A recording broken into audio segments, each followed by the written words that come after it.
Well, I really want to thank Gregor for giving me the opportunity to actually take part in this panel. We had a conversation about Ydessa's work I think at the end of last year, and I just found it absolutely fascinating before I'd even seen the show. And one of the things that I think is really great about the actual show itself is that it actually throws up so many questions, and it sort of it makes you sort of like reposition what you think that you know about a lot of very big grand narratives. And I think it does that through having a sort of like a facade that's very fairy tale-like, but yet there's also a whole history of craft and of material that's at work within the space itself. And what I think is really, really great about it as well is that it makes you sort of like meditate on ideas of identity, nationality and memory, while it also evokes thoughts around sort of like humanity and violence all at the same time.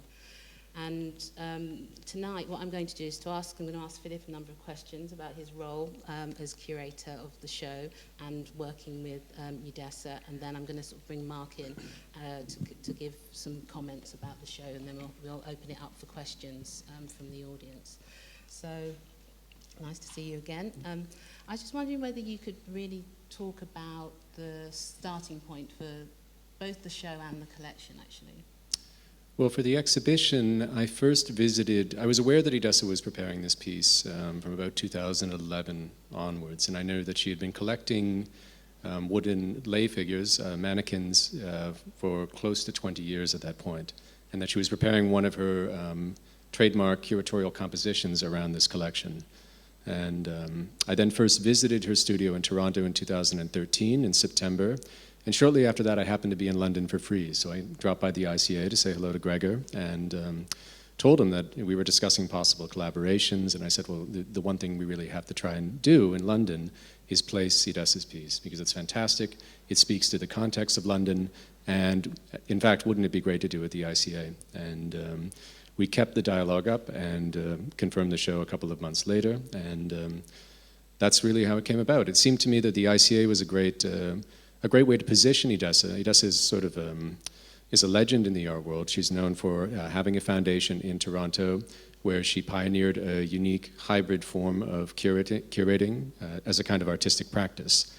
And this was largely based around, almost entirely based around works that she had collected. And since she closed the foundation, Ydessa has also had a number of shows at commercial galleries, Johann Koenig in Berlin and Andrea Rosen in New York, and also at museums like the Marburg Kunstverein. And so this is part of an ongoing transformation in Ydessa's practice as she moves from being initially a gallerist who was dedicated to promoting Canadian art on the Toronto art scene in the 1980s, to being a collector with a private foundation who was clarifying what was important in the art that she was championing through her compositions, her work as a curator, to a more of a purely artistic practice in which she was working exclusively with rare collectibles and cultural artifacts. And so From Her Wooden Sleep is really the next step in this ongoing development as an artist curator. And I thought the ICA was a great venue because of its progressive history and its commitment to showing what was most radical and cutting edge in across a variety of media. And also that the theater space was a very good way to present this work because of its obvious connotations. There are so many different readings that are activated by showing it in a space for theatrical displays. Yeah, I think the use of the theatre space is actually completely apt and works incredibly well for the narratives that are being activated, really. And I think that for me, what's really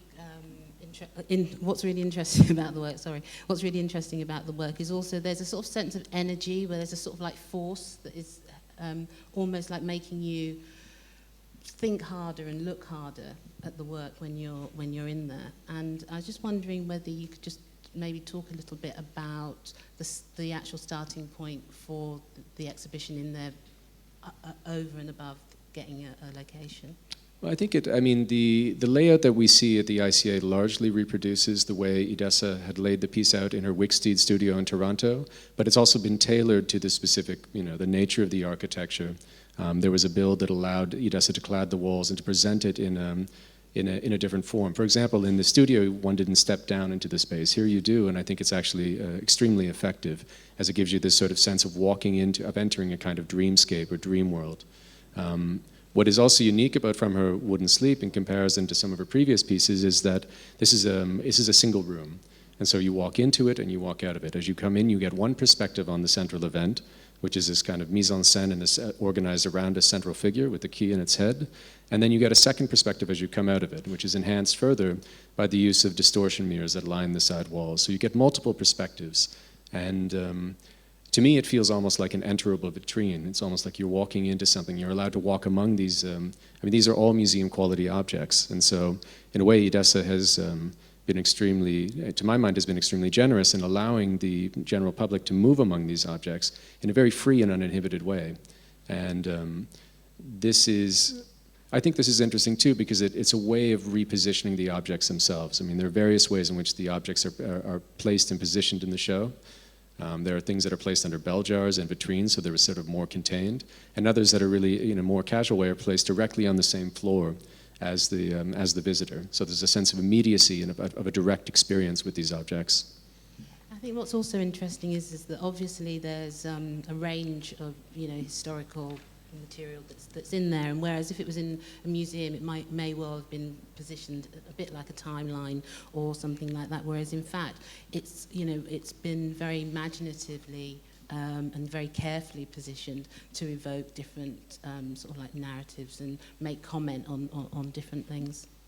Yeah, no, I think that's true, and I think that the objects date from 1520 until I believe the latest piece is from the mid-1960s from the Czech Republic. So they're historical artifacts, but the way that Ydessa is using them is very contemporary.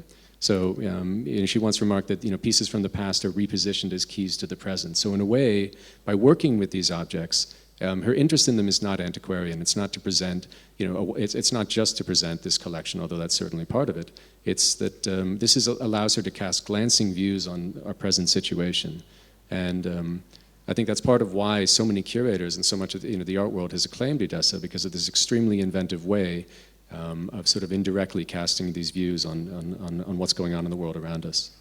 I think what's also interesting, I'm not sure if I've got this right, but actually the cases were specifically made for the objects. Is that correct, Ydessa? I'm not sure. Well, many of the cases are actually historical objects in their own right. Yeah. So, for example, the display case with the 4 books by Florence K. Upton about 2 Dutch girls and a gollywog is a French haberdashery case, and this relates to the use of hat lass in 2 of the other vitrines. So there are certain motifs that are threaded together in a subtle way, and if you spend enough time in the piece, these connections start to become more and more manifest. I think just going back to that 2 Dutch girls book. I found that really fascinating because I grew up in London at a time when there was a lot of campaigns to actually stop the gollywog being used by a company called Robinson's Jam because of how it was really evoking memories of violence that was actually happening to black people, but also because it was based on the minstrel from in African American culture, and in fact people were, a term of abuse in the UK was wog, and so I found it fascinating because even though I knew about the Enid Blyton books, I hadn't actually seen the Upton work, and it was interesting seeing the Dutch dolls and reading actually some of the dialogue that was actually in the books. Yeah. No, it's very interesting because what you're describing is sort of like the entire etiology of this cultural trope. You begin with the Florence K. Upton books where you could argue that it's presented in a slightly more naive fashion, even though it's coming out of slave cultural tropes at a time when the dominant culture met with no voice of opposition or resistance to say that this was wrong, and then it went through different permutations over time. And I know that part of Ydessa's interest in the gollywog was because it was a craze, because the gollywog blew up after the publication of the first book. Every year there was a new Florence K. Upton book. It spawned a series of collectibles, including the gollywog doll. Every child had of a certain class and a certain background would have a gollywog in the nursery. And this idea, how is it that something like this, how does it, something that, that just sort of catches on, what does this say about the culture in general? One of Ydessa is maybe best known for a project called Partners, which he made for the Haus der Kunst in 2003. And one of the components of this project is a collection of archival family album photographs of the teddy bear. And Ydessa very adroitly uses this motif to link together the perpetrators of some of the worst atrocities of the 20th century, SS guards from concentration camps, as well as victims of the concentration camps, so that this craze of the teddy bear becomes a way of talking indirectly about the craze that was the Third Reich and Nazism. And so I think the gollywog was of interest to Ydessa for similar reasons, because it becomes a multi-layered metaphor for the state of the culture at any given moment. So the gollywog is suppressed under Hitler because it was a positive portrayal, in his eyes, of a black protagonist. It was the first black protagonist in English picture books. In the 1940s and 1950s, in the Eden Blight books, it becomes something completely different. So there are these sort of changing valences of a symbol that was, definitely controversial and provocative and inflammatory from the beginning, but until the present day, where even to use the word gollywog is something that is, considered to, absolutely beyond the pale. And I also think that, just in relation to myself walking around, or what the exhibition facilitates, I would say, is sort of like walking around and really trying to find yourself reflected within the actual exhibits themselves. And so, I was sort of like quite drawn to, for example, at the back, I think they're actually lasts, one of the back. Yeah, that's right. Yeah, there's last, but there's also like a home. And I think that there's sort of, there are various narratives that are being sort of like set up against one another within that space. Definitely. Well, the feeling that the things that are behind vitrines are maybe from a past moment, that they relate to memory or to childhood, and this enhances the sort of fairy tale ambience of the piece. But at the same time, they're trapped, and so there's a feeling that it's not. Nothing is without its ambivalence in a strange way, and that's true of a lot of. I think that's the way that Ydessa, sort of interweaves these different narratives, so that no one reading can ever really become dominant or hegemonic, and that's, I think, part of the richness and the mystery of the piece for me. Just going back to how you actually work together with Ydessa, because obviously she's a sort of multi-talented and is a curator in her own right, and I was just wondering how that working relationship in relation to what was included and what wasn't in the show worked. Well, I mean, when I, my role as curator, to curate, Ydessa in a sense needs no curator. I mean, she's so one of the most celebrated curators in the world, and for pioneering this unique and very singular curatorial practice, what would she need? She doesn't need someone to come in and say, well, let's put the piece over here, or put it like that. So my role was really to liaise between Ydessa and the institution, and to pick the institution in the first place, to work on the catalog and the promotion of the piece, and to kind of mediate a lot of the issues that we've been discussing to make sure that, I think the sensitivity and the complexity of her work was properly transmitted. So, I mean, it's an ongoing partnership, and I think I can say that it turned out fairly well. No? Could you just say a little bit about the music as well? Because I think I found that I suppose the element that I found maybe, I mean, I engaged with it, but then I found it maybe a bit too much, because maybe I was in the room for too long, but I just found it went on for... Do you mean you feel that it's somehow... Okay, well, I mean, I know... Disruptive. I don't mean that I didn't like it, yeah. I think Ydessa's intention was to use the music as a way of weaving everything together, as a way of unifying the disparate elements of the piece, and to kind of reinforce this fairy tale-like quality. The choice of music, obviously, is, it is like a childlike piece that was a piece that Claude Debussy wrote for his daughter, the Gollywog's Cakewalk. It's the sixth of a sixth movement suite called Children's Corner. So even the music, which has this kind of lilting quality and it seems to relate to American ragtime, is not without its ambivalence and its dark side too. So, yeah, I think it's another interesting example of how Ydessa's fidelity to original materials comes into play and is foregrounded, because the recording is actually a digital remastering of a kind of paper roll that Debussy of Debussy performing his own piece. So it's as close as we can get to Debussy playing the piece in the room with us. And I wonder whether you could just say a little bit about I mean, it's not that there's repetition, but about, say, like the dolls that are in the vitrines. There's lots of different dolls, but there's sort of like particular ones that you think are being, some look as though they could be taken from dolls' houses, and others are sort of like models that look as though they could be played with. Yeah, well, there are different scales. I mean, you have the sense of, I mean, again, this is part of the sort of, I guess you could say the oniric aspect of the piece, that some of them are life-size, some of them are palm-size, and this suggests a kind of dreamscape where, you know, the different scales could be, you know, it could be like a series of families, you know, internalized images of the families, or of different typologies that Ydessa is playing with. I mean, the pieces have been grouped together according to facial similarities, material commonalities, to different, you know, so it does speak again to this issue of that, you know, that emerges more and more clearly as you look carefully at the piece, of who's in and who's out, of who belongs to which group, and who's looking at who decides, you know, what is our identity, or the identity of the group.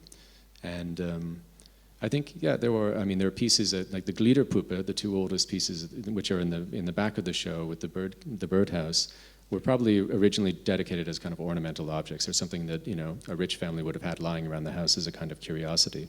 But most of the rest of the figures would have been used for, you know, as artist models, or for, you know, to test the shape of a piece of drapery. So they all had a practical function. And if you look closely there, you know, because of the time span that's covered by Ydessa's collection, you see how, you know, industrialization comes in, standardization comes in, the figures become more geometric, less individual, the ball joints change, everything about them changes to reflect the, you know, the changing conditions of production over time. And they really seem to fall out of production more or less around the 1920s, 1930s. And some of the latest ones that are in the exhibition would have been the exact model for Man Ray, for his Mr. and Mrs. Woodman pieces that he photographed in the 1920s and 30s. So it brings it really up to, you know, the high tide of modernism. And could you just say a little bit about there's a painting that's in the show? The painting reinforces the sense of, I know that Ydessa says it's her Velázquez moment, so it's like Las Meninas, it's like when you see, there's something about it that seems to exceed what we were able to take in at one moment. And it also, I think, highlights one of the possible readings of this mise en scène, which is that it's an artist's studio, and that the central figure is posing for everybody, that, you know, she's being drawn or perhaps evaluated in some other way. So I think that that's something that's meaningful to Ydessa herself, because it is somewhat self-referential of what she herself is doing as an artist in the space. I think what's interesting about the collection is, I think what's interesting about the collection itself is that it is a collection held by one person. And there's a sort of range of narratives that seem to be at work, sort of like haunting that collection. But there doesn't seem to be a space for the outside world in a way, because you sort of like enter into this very closed environment. I just wonder whether you could comment I think on that. It's closed and it's not, in a way. I mean, there's definitely a feeling that, I certainly have this strong feeling of alienation as I move among these figures. And it's partly, I guess, that, you know, somehow, you know, the reference to anatomy inspires ideas of abstraction, of the idealization of the human figure. So, I mean, we become aware of ourselves and of our own physicality as we move among these idealized representations of the human figure. But I think also there's a sense, I certainly feel a certain sense of exclusion as I move among them, that there's something going on that I'm not part of. And this again relates to the Florence K. Upton book, which is a story about two wooden Dutch dolls that want to be like normal little girls, regular little girls who go out and have fun and have a series of adventures. And so in a way, this is one of, to me, this sort of oscillation between animate and inanimate is one of the key dynamics of the exhibition. So in that sense, to me, it's open, even though it's open by, you know, maybe pushing me into the position of an interloper or outsider. And again, I think that's how Ydessa starts to talk about group dynamics, through making the spectator have, you know, almost visceral awareness of that. Okay. And I mean, I think that there's a sort of sense of, there isn't a sense of play, so to speak, but there is a sort of sense that you want to sort of like, some sort of tactile relationship with the work, which obviously with the guards around you can't have. So I just wondered whether you could actually say a bit about the guards and also the use of mirrors, because I found that incredibly powerful when I'd be looking up and then you'd sort of like get either distortions or you'd see multiple reproductions. So there was things that were being framed and then reframed behind me. Well, I guess the distortions that you see when you let's say you're coming back out of the piece and you see, you know, the central group in the pews seems to be upside down. I mean, there's a funhouse effect, and it is playful and whimsical, and I think Ydessa's intention is to highlight that aspect of the piece, but it's also making us aware of the distortions in our own view of the world, our own perspective on events. So to some extent, it's rendering it still more mysterious and maybe more inaccessible. And I think that in a lot of ways, it's this is what I was saying before. There's never one reading that you can settle on exactly, and no matter the more time you spend with it, the more it opens up to other readings, and that I think is reinforced by the use of all of these devices. I mean, I think I was reading it more as a sort of like a trigger about sort of like misrepresentation or sort of like absences of certain different representations as well that could only really get reflected when you're in a space that was having a much more sort of like grand, elaborate narrative. Sure. Well, the mirror inherently, it opens the space up and makes it seem larger than it is. It seems to suggest these other vistas and other possible views. So I think you're right. It is speaking to some extent about absence, about something that's not there.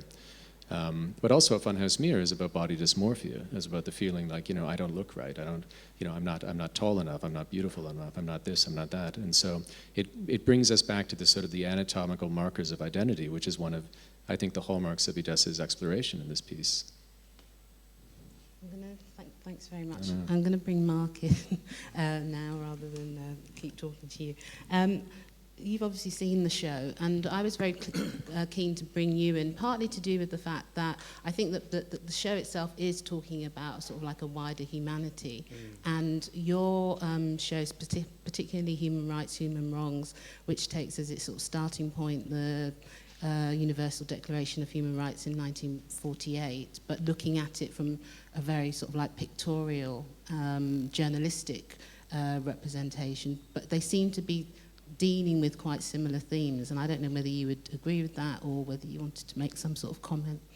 Well, I guess the key thing for me in terms of looking at work that deals with the idea of what the work collections do is just, I suppose it's exactly that. What work is the work trying to attempt to do? And I think I'm very interested in this very idea of where violence lives within the archive and how cultural memory works across objects, if you like.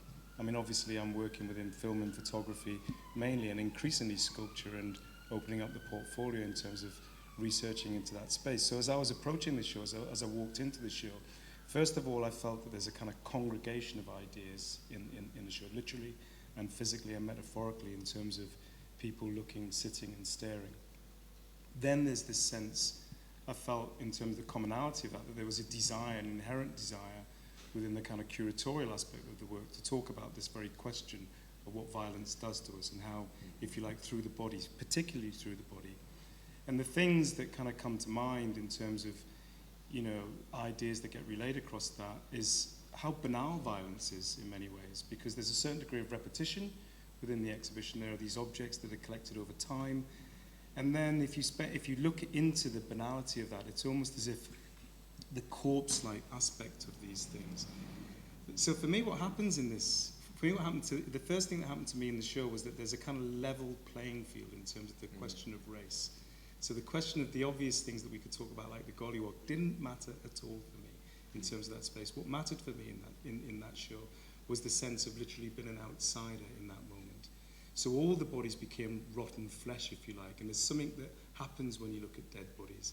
They move beyond something else, they move beyond something else in terms of their racial qualities. They become these objects that you can either look at, depending how comfortable or uncomfortable you are with that space, or it then questions for us historically who's been looked at in the place of violence over time. Now, I would argue that the racialized body, whether it's a kind of image of the Holocaust or whether it's the image of the broken African subject, have been scrutinized disproportionately over time through a very perspective, if you like, of that Eurocentric gaze. So it seems to be okay to look at certain places, and bodies have been positioned historically now, post-World War II in particular, to be okay to look at. So there's a kind of recalling, if you like, to that idea of visualizing those rotten bodies who have now, if you like, risen and sat there and been called into a congregation, and in many ways you're the kind of preacher in that space. And what's left open is the question, is what's the sermon? So I walked out of that thing thinking, then what is being said here in this? Are we left with this question of, this open question of violence? Or are we just left with that or is that it? Is that the dynamic that's at play? Is that the kind of the visual game that's left with us? So I'm going to walk away from all these figures stuck. And are we stuck culturally, politically, aesthetically in that moment? Or have we? Or are we able to move on? And is that the essential work that this work is inviting us to think about? The invitation to move on outside of this question of violence, and how do we reconcile that politically? Sorry, that's a very long answer. Very good answer. Yeah, no, it was a great answer. I mean, I think that, but when you're talking about all those things, you're actually animating something that's about that very sort of insular thing, having a relationship to a world outside as well. And I think that one of the dynamics when you're in the space is about how you reconcile lots of the narratives that are at play about the past, but actually bringing it into the future and trying to make sense of that. And that's, I think, the work of the person that's in there. I think time, I mean, one thing I enjoy about getting older is that time does its work. And there's something that you realize in terms of people imagining that, I mean, we just had a display of war veterans walking through this very city. You realize that the memory of what's gone on in that moment seems to be very far away for most people now. And it's really amazing what time does when we begin to think about those historical legacies and how we respond to that. And what happens in that time is that it becomes very romantic. Violence becomes romantic really quite quickly in terms of history. And part of the work that I like to do within my curatorial time is to unpack that romance. Slavery becomes romantic, the Holocaust becomes romantic, you know, it becomes, revolutions become romantic, where they're actually dirty, really, really, really complex, violent spaces. People do the most debasing things in the most desperate situations. Mm-hmm. And I want to peel that romance back away from violence and bring its rawness back into question. So I really want to encourage people to look very hard into the detail of those ambivalent spaces, often move beyond the romance of whether it's an object in relation to man, and look at the fragments, if you like, of how violence is constituted within cultural memory. What does it actually mean in that moment? Yeah, I think that's part of what I think the piece achieves so well. I mean, I think that it's a way of speaking about the history of human history is a history of atrocities, of what people have done to each other, and it's ongoing. It's not stopping. Mm-hmm. It's not necessarily even getting better. And I think that that's by taking a more metaphorical and slightly distanced view, maybe Ydessa, I mean, to me at least, maybe brings us more forcibly onto some of these questions. As you say, you have this strong reaction when you come in that it feels like you could be in a morgue, you could be present at the Last Judgment. I mean, there are all these different readings, but there is this very strong flavor of death that hangs over the piece, which is quite unsettling, and which is a little like the double, this awareness of things that are maybe very like, but at the same time strangely unlike, and that all of this sort of unsettling quality to the piece, I think, is actually what makes it so much stronger than a mere collection of antiquarian objects or of rare collectibles. Mm. It's the way that it's been orchestrated in this space that provokes these kinds of questions. I also think that there's a sort of like sense of sort of like ghosts that are, I mean, it's not quite like a horror film. I was talking earlier to somebody about it, but there is a sort of horror element that sort of like gets ignited. But those ghosts seem to be encouraging you to maybe consider things in a different way, as opposed to just haunting you your psyche, really. And I think the fact that many of the elements are actually quite sweet and playful and childlike it reinforces that. It makes it more problematic. It's not so easy to say that it's really like an unadulterated or, let's say like Night and Fog or some sort of documentary presentation of the horrors of the Holocaust. I mean, it contains the Holocaust is within it, but there's another dimension that's actually related to childhood innocence. And so in a way, the piece doesn't let you off the hook. It doesn't let anyone off the hook. And I think that's, that's, again, part of its strength for me. But it's almost as if the word childhood and innocence always come together very, very safely. I mean, childhood and violence are inherent as well in many instances. I mean, children are some of the most cruelest creatures on the planet, if you like. I agree with you. What they're capable of doing to each other, psychologically and physically, is immense. Well, I think it's what you were saying. In a way, the retroactive gaze confers innocence on creatures who were never innocent, in the same way that the gollywog was never an innocent symbol. It was never something that was devoid of racial stereotypical characteristics. It's something that was always latent in the piece, present in the piece, or explicit. And it just took time for that to become, the aspect of the piece that was most salient, according to the values of the dominant culture. So. Sorry. No, that's all right. I wanted one of the observations that I had about the actual work and the piece as well was that in a way it seems like a little bit like an institutional critique in relation to how the work would actually sit within a museum context. And I didn't know whether that was done deliberately or whether it's just sort of something that I'm sort of picking up on that's not there. How did you mean exactly? You meant I suppose just because of the way in which the work is displayed and really how much work you actually have within that space and the need for the guards to be there because of the sort of like preciousness, but yet some of the objects are sort of like not in a sort of formal display case, and it's about how they seem to sort of like overflow, and there's no sort of like date or there's not very much information, even though it's a very, very comprehensive booklet. I wasn't walking around so much with the booklet and ticking off what I saw. I was really trying to absorb what it was that I was actually seeing within the space. So in that sense, I think it wasn't giving you all the information at the same time about what it is that you were looking at that might happen within other spaces. Well, the way that Ydessa has prepared notes for her exhibitions, and she typically does this for most of her presentations, is to provide the viewer with the information that he or she might need if she wants it, but it's not obligatory. You don't have to go through with a series of didactic panels, and I think that's part of the spirit of her work as an artist curator is really to let the objects speak for themselves and not to necessarily interpose herself between the viewer and the objects, or rather the mise en scène that she's created, any more than is absolutely necessary. So you could say that I don't know institutional critique. I think that it's definitely speaking to the way in which objects are typically presented in a museological context, which is highly artificial, in which there is a lot of signposting about how we're meant to think about what we're seeing. And that in and of itself is, has its positive and negative sides. And within the whole way in which the actual exhibit is displayed, there's a lot of control. I don't mean just in control in what that you actually have the space to use, but it seems very regimented and very deliberate. And I wonder whether you could actually talk a little bit about that in relation to.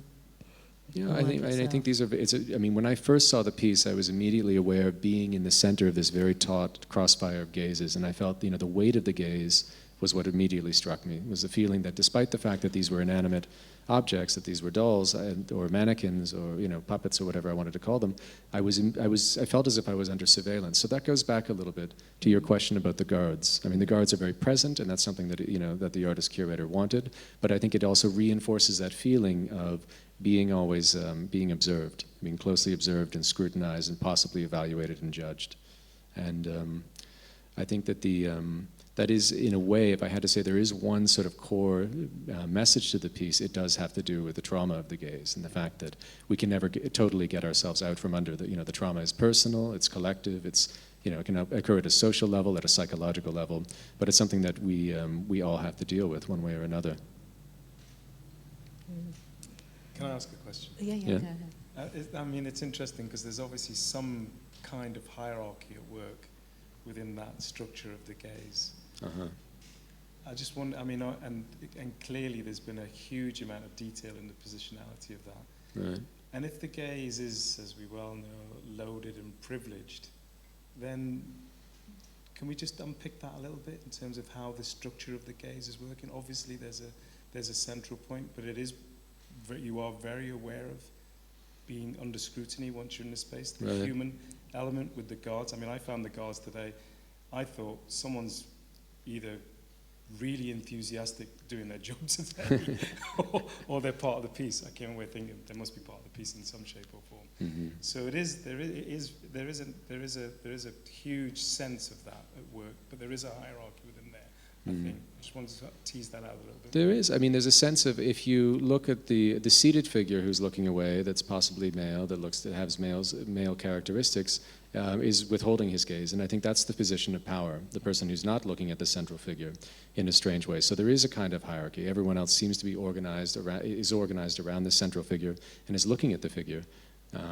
With very few exceptions, this is what's going on, but this figure is maybe distracted, or is not interested, or is refusing something. So I think that the piece does speak to that condition of hierarchies, of the hierarchy, of the different hierarchies that are at play and who gets looked at and who doesn't, without making it so specific that it becomes about one issue or one, let's say, one ethnic group or one historical period or one gender. So. And when I was in the space, I was telling somebody this earlier, I dropped my pen, and then when I picked up my pen and I looked round, I actually had a completely different take on the, on the figures, because I was sort of like almost like a child's height, and I was actually at the back, and it actually felt a lot more oppressive and a lot more sinister. That's interesting. I don't know whether that was sort of like deliberate, because the pews actually are quite low, and I didn't know whether there was sort of like some sort of comment that you were trying to do with that. Well, you get the feel. I mean, some of the pieces have been deliberately positioned very low, so that you almost have to stoop down to get to the full detailing. There's a figure that's in prison that's basically a stick figure and it seems to be in a kind of defensive crouch or maybe in isolation, and that. There are these many different levels, literally, that the piece is working at the same time. And again, I guess it does, it is again the idea that there's a childlike or oniric quality to the piece. It speaks about this sort of possibility of the return to an imaginary state of innocence, and yet that innocence, as you pointed out, is always loaded. So. And the collection begins at a certain point and ends somewhere. Right. And I'm just wondering how that, I know Ydessa's here, right. So many of it, I suppose it's kind of an indirect question, but it's where does that end, this collection? Because it's quite I imagined it was going to go on as these bodies arrive. Mm-hmm. Well, the collection is now is closed, and right. The pieces were collected between 1993 and 2013, and I believe Ydessa's intention was not from the beginning to make a piece. It was something that became a piece in the course of collecting, as she discovered other elements, particularly the Florence K. Upton book, which led her to wonder why, to have questions about, the figure of the Gollywog and this, the issue of this craze that became, so general in European culture at the time. And she works by going from one element to another, and slowly, as she tries to explain these things to herself, to understand why they fascinate her, the piece begins to take shape.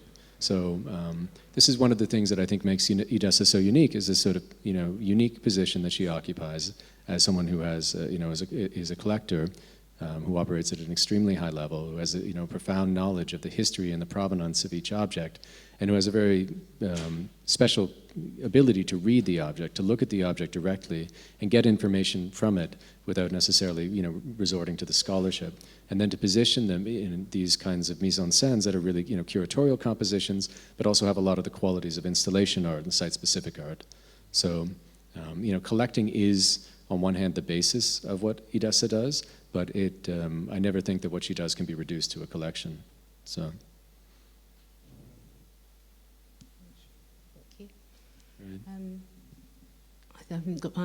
I've gone through my sort of like questions. I might have a few for Ydessa, but I was wondering whether anyone wanted to make any comments or ask any questions from the audience. Oh, sorry, gentleman here.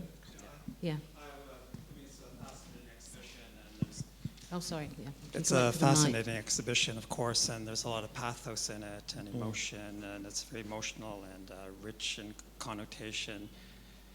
And of course, it's an uncanny exhibition, but there's like a hominess to it, you know, like Heimlich and unheimlich. You know, there are these uncanny figures, and yet they're at home because they're sitting in wood. They are wood, and they're sitting in wood. And there's this whole, the other connotations that come through the gollywog and the minstrelsy and the banjos and all that. But I don't know whether this is something that's just so obvious, or whether it's a blindness or to it, or whether it's just an accent that adds to the richness of the piece. But these are all brown people, you know.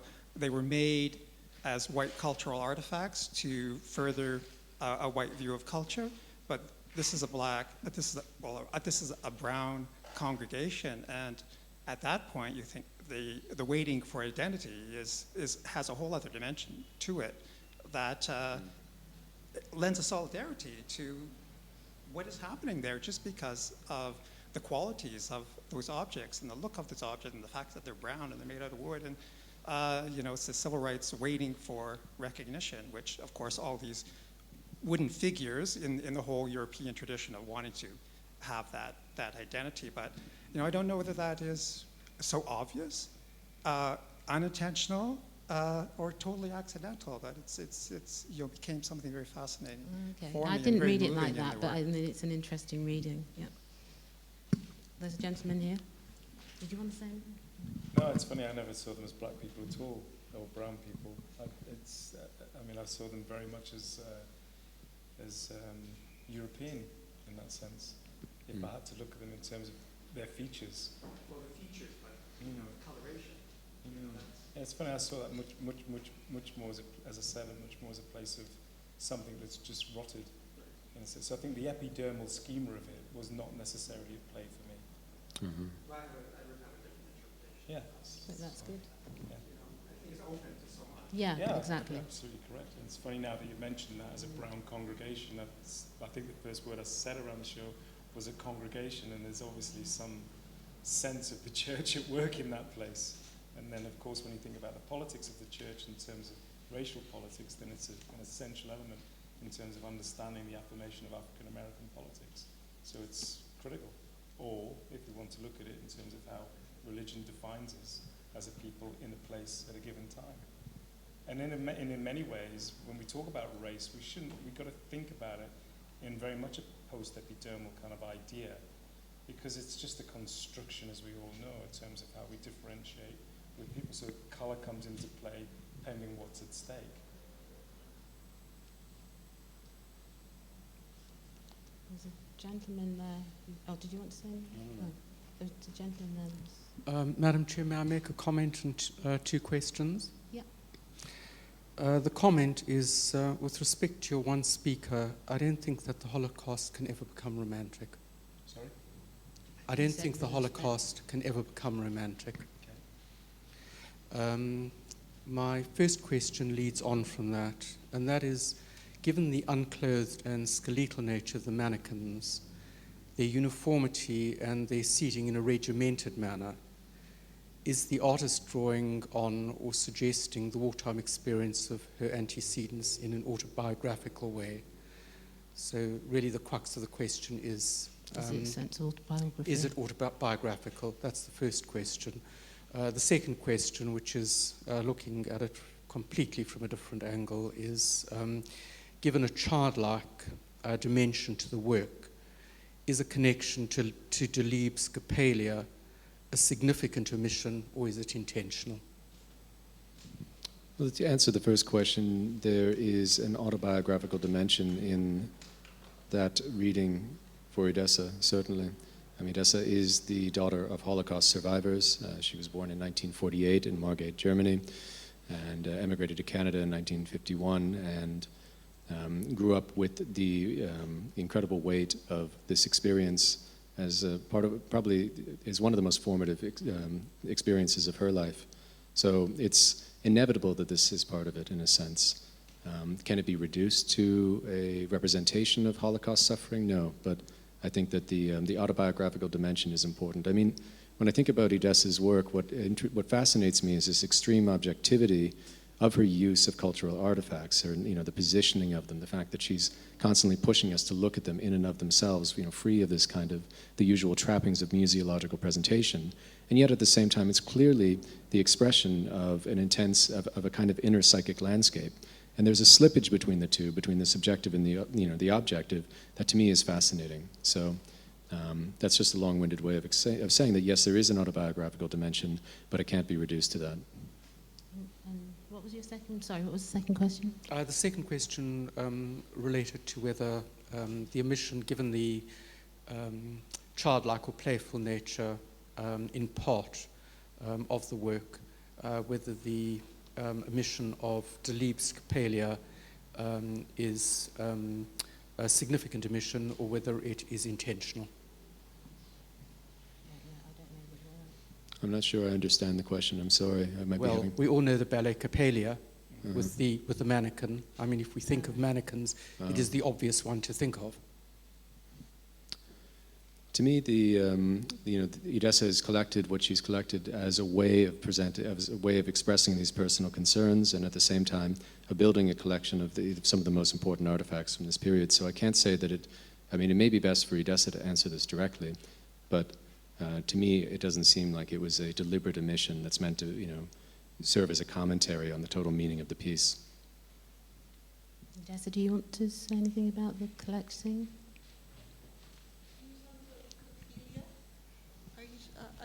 Are you talking about Coppelia, like in the ballet?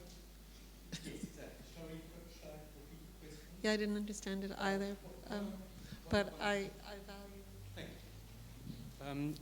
What I wanted to know really is you build the fairy tale into the work. I must start off by saying what a remarkable and moving work it is. Then the question is, you build the fairy tale into the work. You also build the connection to Debussy.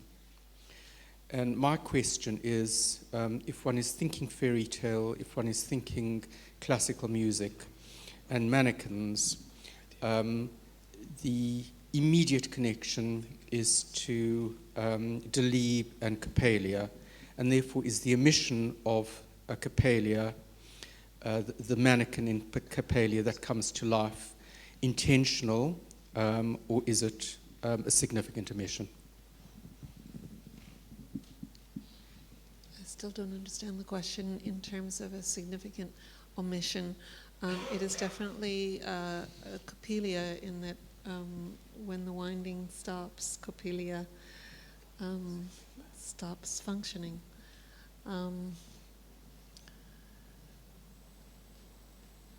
So where do I go from there? Like, is that, I don't think I can answer it. Yes, that's what, yeah. Illustrative. No. And it's not historical either, yeah.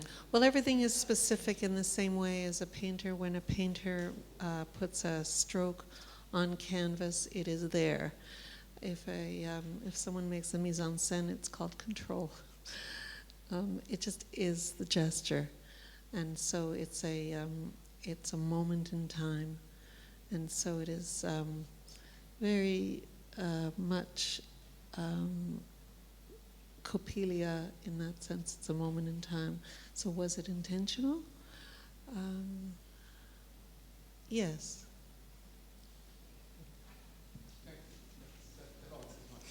Good. Great. We got there. Any other comments or questions? Just to draw out more on this idea of identity as something born out of violence or born out of horrific moments in history, to put it very briefly. And I think the point, Mark, that you were making is that there's no question that the events themselves were not romantic, but I think the idea is that there is a tendency for people to apply identity almost like an elastoplast at times, or to work on the idea of identity in in the understanding that this is where people find themselves. And I think this is found in various memorials that we're seeing at the moment. I think Gallipoli landings is seen to be the place where the Anzacs and the New Zealanders and so on had found their national identity through this awful thing. And I just would like to draw you on that, Mark in particular, the idea of identity founded on absolute tragedy that wasn't even there, potentially there before. I think it's really interesting looking at what's happened to identity politics in the last, say, 15 years. If you're looking at the art world prior to, say, I don't know, 1990, nobody really wanted to start talking about it. Had gone off the map. It was unfashionable. It had been done. It had, and then it come crashing back in terms of, you know, if you like, 9/11, what that brought to us in terms of a difference in understanding the political world and what identities mean in that place.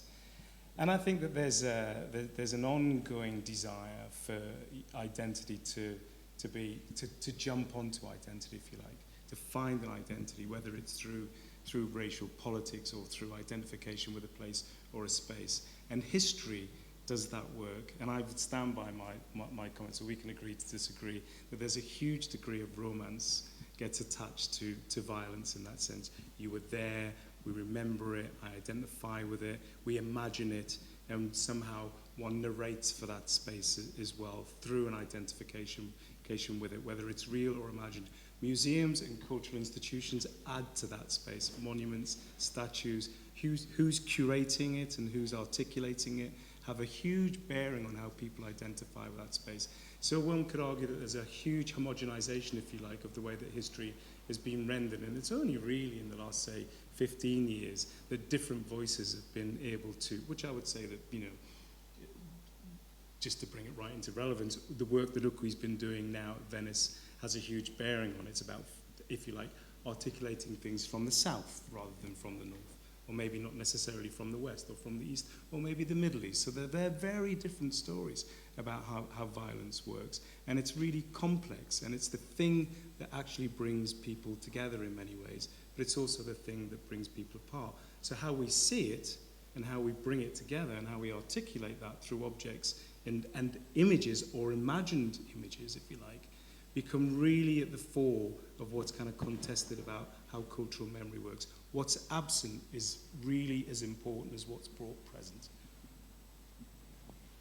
Just a question for Philip, but just as I've spent time with the show over these last few weeks, the peg doll figure, which is in the chair, seated, I think we've discussed before as becoming somehow all important. You have these various axes of gaze across the piece from the assembled audience to the individual lone figure, which we see behind you.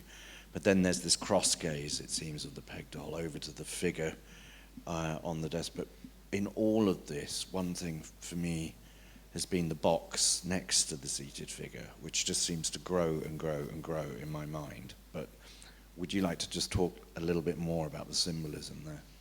Well, I don't think of the work as having symbolism necessarily. It's something that the peg doll, again, is a shorthand for maybe the desire, for lived experience, for human experience, for justice, for a feeling of belonging, and that figure, I know for Ydessa, has got kind of a point of entry for the piece. That's why it was selected as the mascot for the show. This is the image that is meant to draw us into this world, and I think the container that's placed next to the peg doll is like many of the containers throughout the show. It speaks again about secret histories, about things that are withheld, and also about this condition of what does it mean to be inside or to be outside. I mean, when we move around in the vitrine, we are essentially trapped too, to some extent, trapped but also protected by this enclosing structure.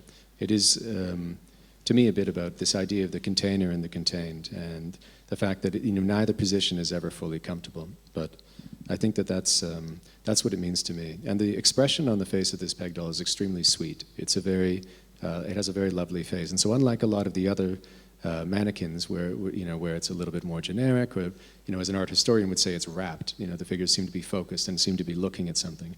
She seems to be thinking her own thoughts and lost a little bit in her own private reverie. And that to me is also is very beautiful.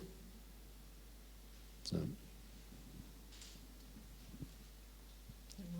Oh, there's a lady here. Hi, I don't know what the question is, but I'm kind of interested in a sort of response to maybe robotics or artificial intelligence, because that's also such a huge presence in the show, which I feel isn't childlike at all, actually. I think they're pretending to be children. But anyway, artificial intelligence, any thoughts? Thank you. It's funny because at the time that we were installing the show in March, I'd read this recent book by John Gray called The Soul of the Marionette, and it was all about Gnostic ideas about how scientism had taken over as the new religion, and the idea that, in a way we could keep designing, ourselves and, our experience of the world through cybernetics, to basically become, to transcend the physical limitations of the human frame. And of course, this pushed me back very much on this idea of the mannequins that are in the exhibition. So I think that's there. I mean, it's something that maybe is, it was not, I'm sure it wasn't Ydessa's intention when she made the piece, but that reading of the kind of, the encroaching, let's say, automation of everyday life, of the workplace, is something that is definitely a kind of interesting touchstone in contemporary reality for the work. I mean, I thought of something like iRobot or something when I was actually looking at those rows, and I think that the analogy of maybe thinking about them coming to life and doing something when we're not there is something that really haunted me, and I was almost thinking, well, are they going to be in the same place when I get back? And that sort of like really came to mind when I came to see it, for the second time. So, but I think with all of the way in which the actual objects could be used but not used, and if you think about how toys have been automated now as well, I think that you're right in thinking about the sort of like much more robotic nature of the figures.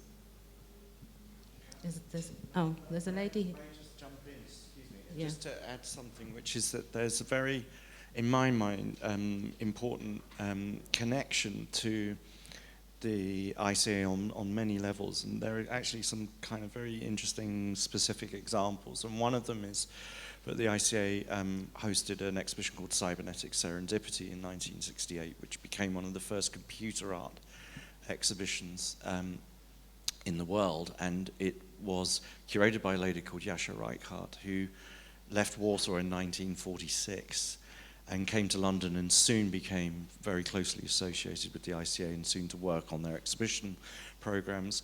And in that exhibition was a very a woman who was very interested in perhaps delving into the issues of control mechanisms, and this was manifest also through her love of automatons. And in fact, she would go on, along with Panellists and others, to really become heavily inspired by robots. And a part of the perceived part of a kind of a totem for pop artists was the robot. And interestingly, with Ydessa, she then went on to curate an exhibition called Play Orbit, which is where she went to invite artists to curate children's toys.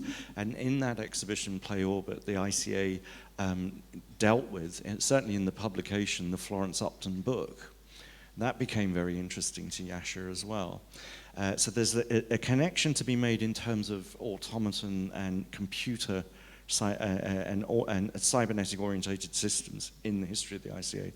And just to add, secondly, sorry to nerd out on this one, but it was really important to me that this was, in a way, dealing with the idea of mass cultures, of mass crazes, of mass popular culture. In a way, what you're seeing in the individual figure, and this goes right through into my mind the idea of the image of the selfie, but what you're seeing is the sense of the mass gaze and those societies in which mass popular culture can be controlled toward a malicious and extremely corrupt end. And I think in that sense, it's important for this piece to be at the ICA to resonate with the idea in which the artist had addressed mass popular culture, as in the independent group and the pop artists, all of whom came to be really interested in the idea of the automaton.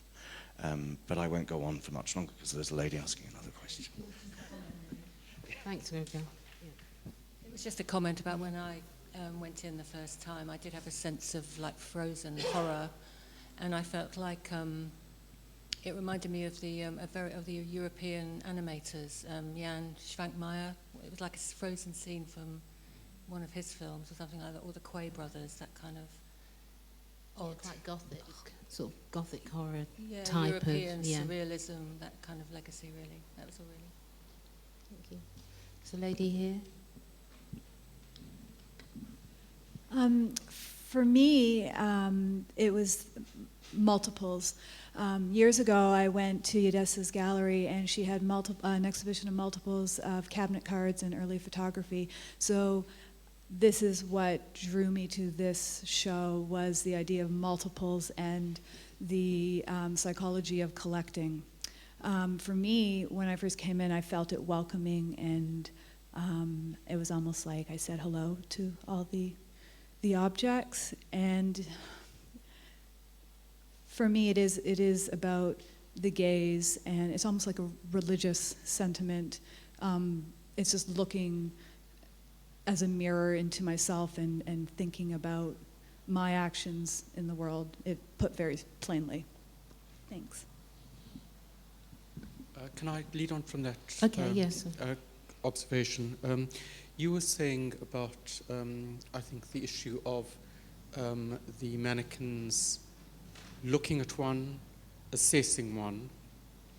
The guards, who I thought they were there by accident, but I realize now might have been part of the work.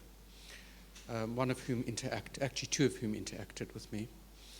Are the mirrors then not a natural progression? Because the mirrors then become self-assessment. So that if you're being assessed by the guards in vivo, by the mannequins in vitro, you leave actually assessing yourself. It's a question, not a statement. I think that's a very interesting way of putting it. I mean, I think this is a little bit like what you were saying. It pushes you back upon yourself and the way that you're looking at things and the way you look at yourself too, so that you are being, in a way, subjected to this multi-layered gaze at all times, no matter where you find yourself in the piece. And there's a sense, I have a great sense of narrative as I walk around the piece, that it's sort of this sort of slow unwrapping of a kind of experience where I gradually become aware of the many different layers of this gaze. And this is, I mean, to take the example of the British Fairground mirrors with which Ydessa has lined the space, it's, they have this quality of almost like a flashback in a movie, where you're getting a sense that you're seeing something, you've seen it before, but it's completely different from how you remembered it. And in fact, it's almost like that moment when the whole screen goes gauzy or kind of wobbles and you get, something from the past, except that too is a representation. So I think, I think that's a very intelligent way of putting it, and it's hard to know exactly when you come out how to extricate yourself from that. No? But maybe just there's the mirrors in many ways are quite problematic in this space, because there are these moments when you become the idea of being self-conscious, and you maybe the most disturbing element for me within the show is not necessarily the horror or the gothic element within it. It's this aspect that maybe you're just not allowed to see yourself, or if you finally do see yourself, it's in relation to all these other objects, all these potential people, all these potential hauntings, if you like, that have been looking at you. And in that sense of judgment, and that sense of judgment from a perspective of horror, means, if you like, in terms of the legacy of the experience of working with the work, means that it almost becomes impossible to see yourself in that space. So that then creates, if you like, this sense of privilege. Mm-hmm. And in many ways, this idea of privilege doesn't have access to the horror that's been experienced through those that are looking at the work. Mm-hmm. So it creates that sense of absence, and that for me is the kind of conjuncture in the work, if you like. You can't actually join the dots if you're that privileged to access the horror that you're being accused of not being able to see. Mm-hmm. So that you're directly implicated in what's happening, and yet you can never get a vantage point from which to see it clean in a way. You can't see. It's a little bit like you can't adopt the horror because you can't see it. you might be able to witness it, but you can't see it, and there's a difference in that space. So it's very much the idea of it's like, I'm looking at this through the prism of, say, something like, the desire to be seen. I'm just trying to get to this point, because I'm still kind of thinking about it as we speak in relation to the idea of what the invisible man, if you like. The desire to be seen in society is huge, and the biggest thing that you can do to another human being is to completely ignore them in your presence. And if you like, that's the ultimate sense of violence, whether it's physical or whether it's just mental in that sense, or psychological in that sense.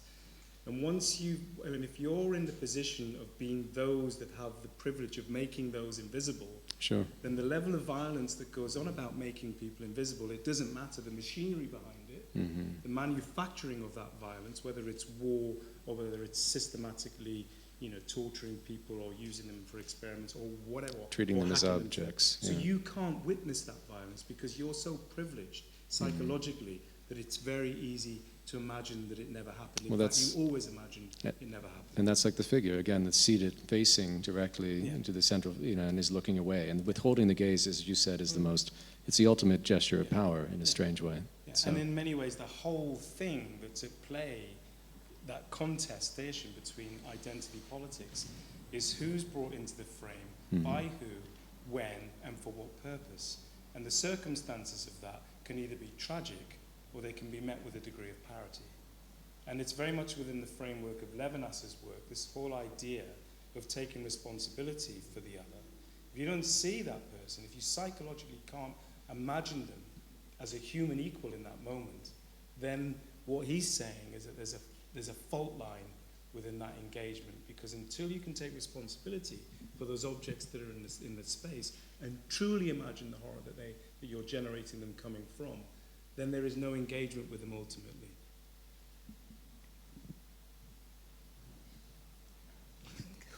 To go from there. I think that it's, the comments are really valid comment. I didn't read it like that, but definitely that sort of like circle of looks and the gazes and who was actually being engaged with was something that I spent a lot of time looking at and seeing whether, which figures from which vantage points were actually being sort of, engaged with. And I think that that the horror of invisibility, I think, is haunting that space. There's one more question. one more. Yeah. I have a question about skill in relation to the selection of objects. I saw that the amount of larger mannequins is smaller than the smaller ones. Is this a conscious choice, or is it maybe that the larger dolls were more difficult to collect? Or Ydessa, maybe you'd like to answer that? The ratio between the larger and the smaller mannequins was the question. And was that deliberate or? It was deliberate, but they aren't children. But they are sometimes further away, sometimes. They had a variety of reasons for it, but it was definitely deliberate. It wasn't that one was easier. They were all difficult. There's no market. You don't go to it's not a shopping. It's not a situation you can shop for. It's part of the composition. Okay, thank you. Did you have your hand? Okay. All right, go. All right, you snuck in. You snuck in. I was just thinking about how the work contributes to curatorial practice, and what you said before quite rightly about Ydessa taking this role of the collector as curator, artist collector as curator, those hybrid positions, and then yourself talking about your own role in terms of a mediator, a discursive agent for the work, as we can see tonight as well. And then there's the curatorial functions of the exhibition making in itself, or the exhibition design. I wonder, we use the term curating interchangeably with all of those different instances of what makes an exhibition.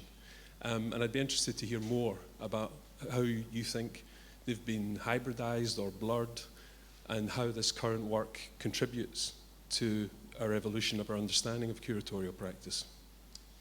I mean, even the term curatorial practice is already so open-ended, and sense has become so contaminated by different agendas and different traditions that it's very hard to know exactly what we're talking about. I mean, the term curator is used with a kind of license, I think. When people say, oh, I curated this, or this selection has been curated by so-and-so, it seems to mean usually selected, but there are so many other things that go into being a curator that, I mean, for me at least, I've found that the engagement with Ydessa has really been a way of learning about working with an artist, and at the same time that she's obviously a preeminent curator. And so in a sense, I know that for Ydessa, part of what motivated her to collect and to open a gallery before that and show Canadian artists in Toronto was to show that she understood their work and to help position it in the international circuit. And in order to do that, she had to be in full sympathy with the artist, to understand his intentions, to really be able to get inside of his head and understand what the world looked like to him. And so I think that that is something that in my engagement with Ydessa, these roles have been reversed to some extent.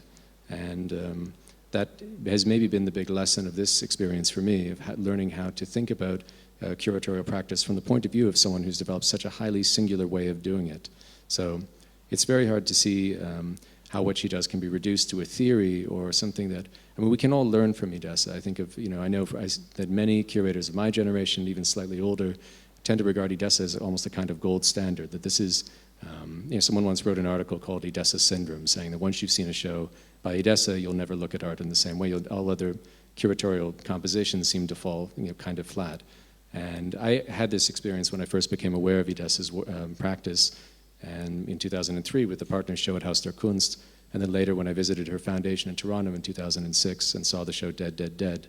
So Ydessa is someone that we can all learn from, and yet in a strange way, because it is an artistic expression, I think there is something about it that is completely unique and irreplaceable, that is, or rather, inimitable. I think we should maybe leave it at that. Oh. Okay. Okay. Yeah, okay. I'm just wondering that barrier between installation and curation. Mm-hmm. Why is this not an installation? Why is it a curation? Well, I mean, the term that we adopted for the sake of this exhibition was artist-curator. So in a sense, it's both at the same time. It's a piece of a site-specific installation art that was conceived and executed by the artist for the ICA Theatre, and at the same time, it's a curatorial composition. I mean, I see this is obviously a departure in the context of Ydessa's total practice, but at the same time, it's incredibly, I mean, there's a sense of continuity in everything that she's done, and she's been evolving towards this position over time. So that's really it. Well, I really want to thank everyone for coming this evening, thanking Ydessa for taking part in producing the work, Mark Seeley and Phillip for taking part, and thank you very much. And please join us outside for a drink.